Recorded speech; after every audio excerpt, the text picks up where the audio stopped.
thank you so much, panelists, for joining me on stage. Before we get started, let's have you introduce yourself so everyone knows who you are. So we'll start from you, Robert, if you just introduce yourself.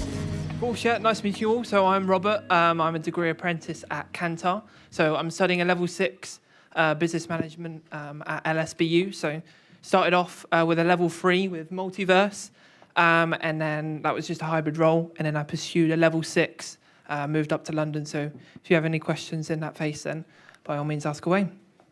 Good evening, everyone. My name's Francis. I'm a National Career Service Advisor. So we are a wing of the Department for Education. I've been doing the job for a number of years, and I initially started out working with 16 to 19-year-olds.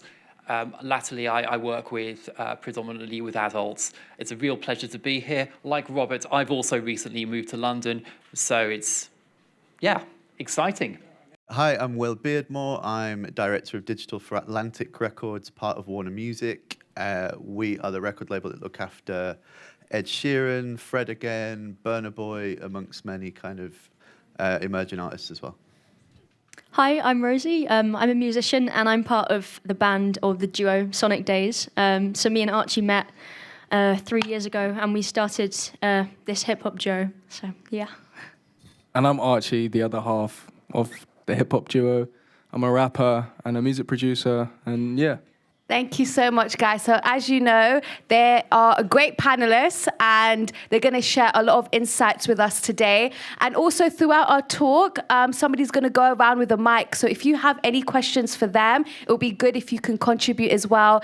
And some of them will be sticking around afterwards. So again, if you haven't thought of any questions that you might have thought of throughout the talk or even after, make sure you grab them afterwards to ask your questions. So I'm going to start with you, Will.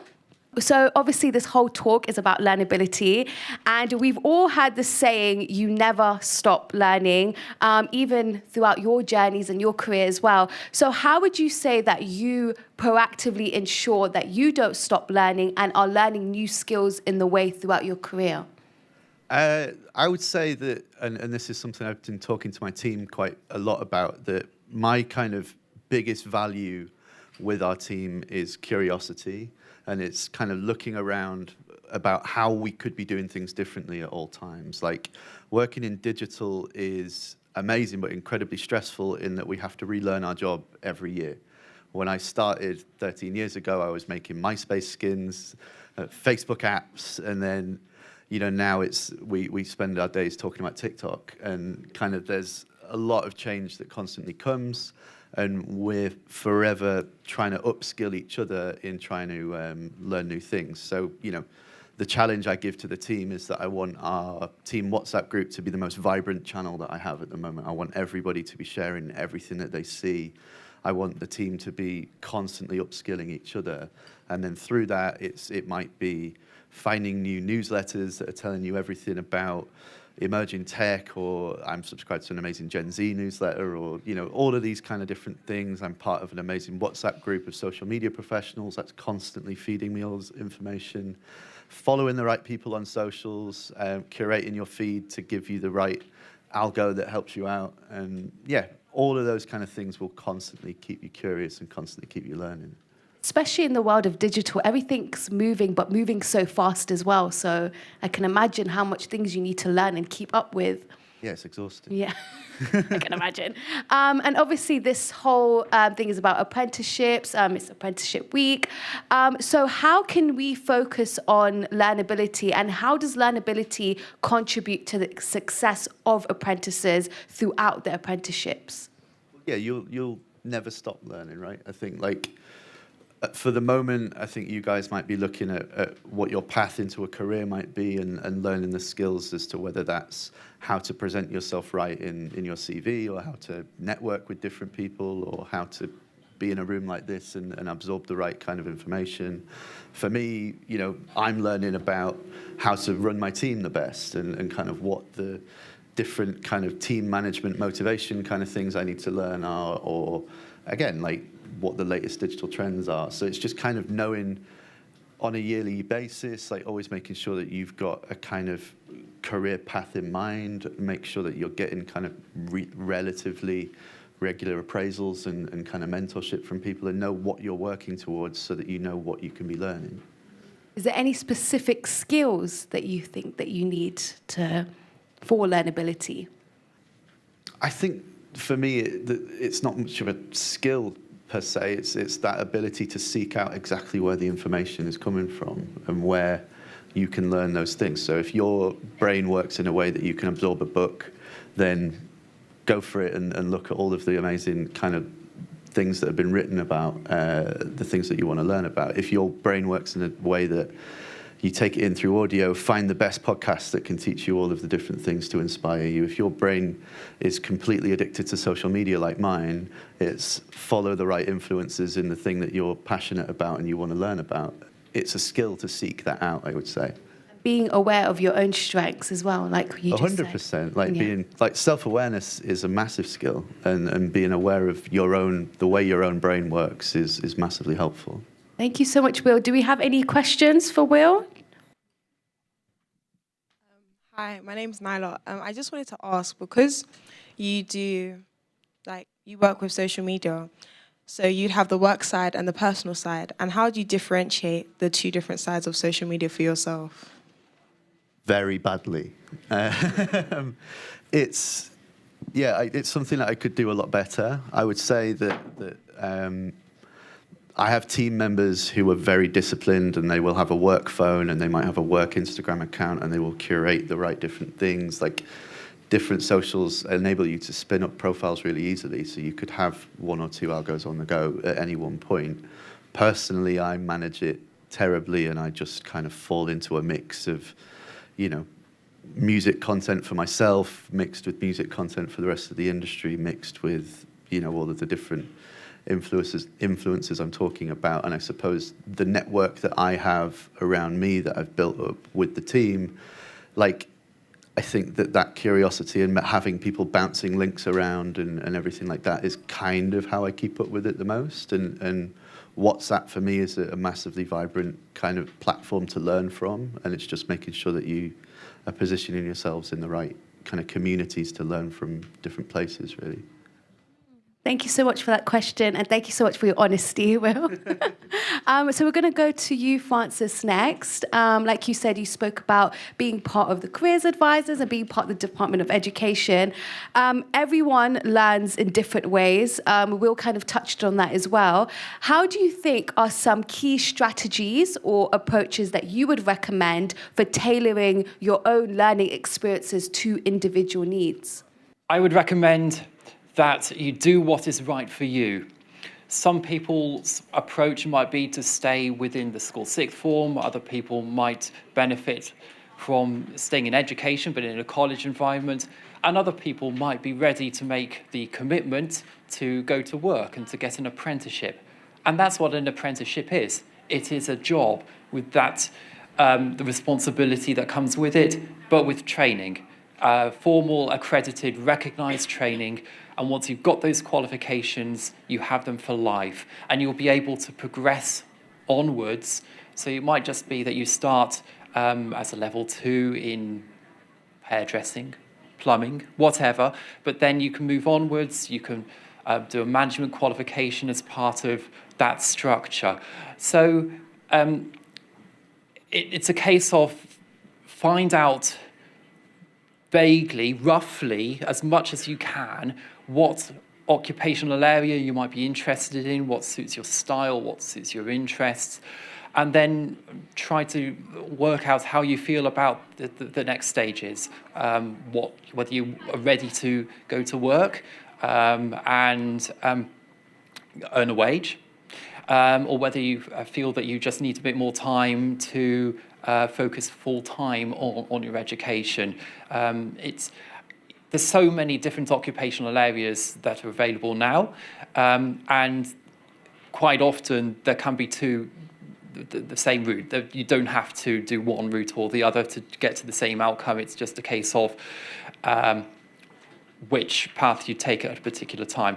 We are ultimately all going to get jobs, hopefully, and as we get older, the focus will be less towards your training and your education, more towards the work. But yes, apprenticeships, you have a contract which can range from between 2 and 5 years. You have the stability during that time, but you also have the obligations during that time as well. Thank you so much, Francis. And with industries, many industries, like for example, not just the digital one, is really transforming rapidly. So how can professionals stay ahead of the game? Thank you, Sabrina. Yes, it's quite tough to know where you will be in the future, but we grow in our career.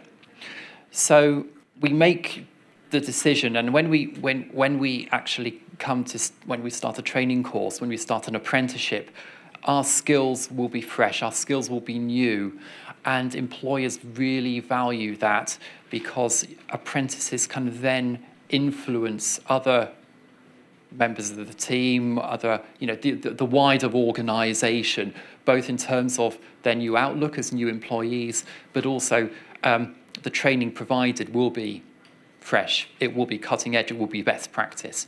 So, that is a good way to know, have confidence that what you are learning will future-proof you, in effect. And, as I said a minute ago, you can progress upwards depending on your confidence, your abilities at whatever stage of life you're at. So as you progress upwards, you will learn new things at whatever stage of life you're at.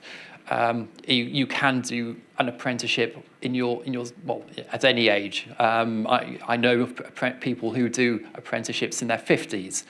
To be honest, most people here will be starting an apprenticeship as a new employee, but you can also do an apprenticeship, formal accredited training, when you are an existing employee of a company. Thank you so much, Francis.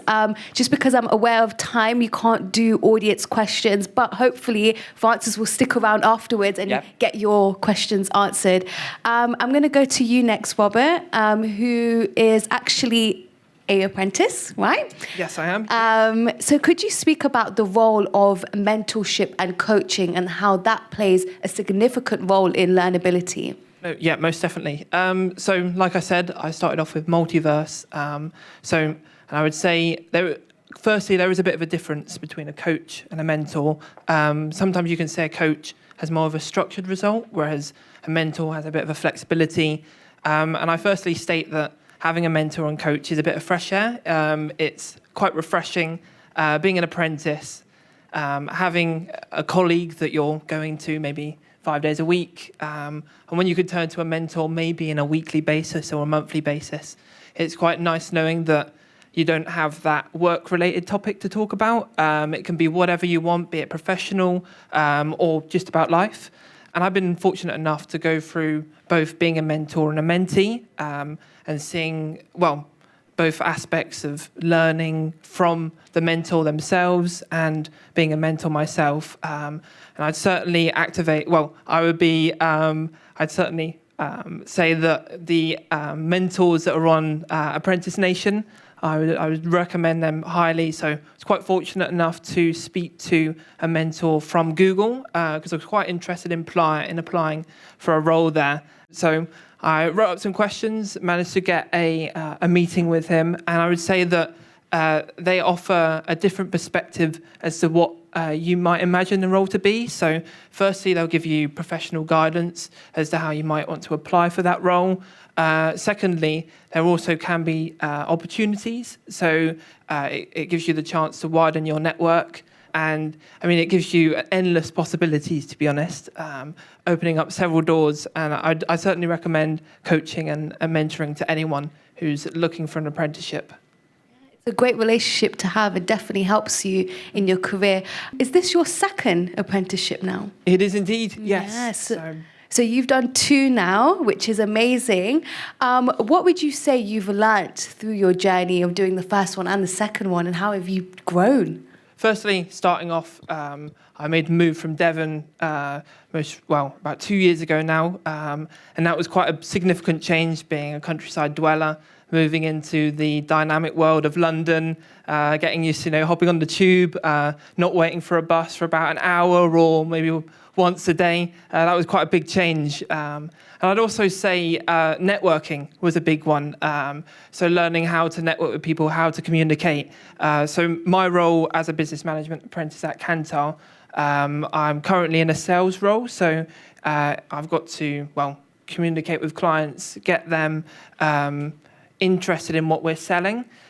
So again, learning how to communicate with clients, be it sort of what level they are. So sometimes they could be a managing role, they might be quite low in the business, and knowing how you can talk to those businesses is certainly something that I've learned throughout my apprenticeship.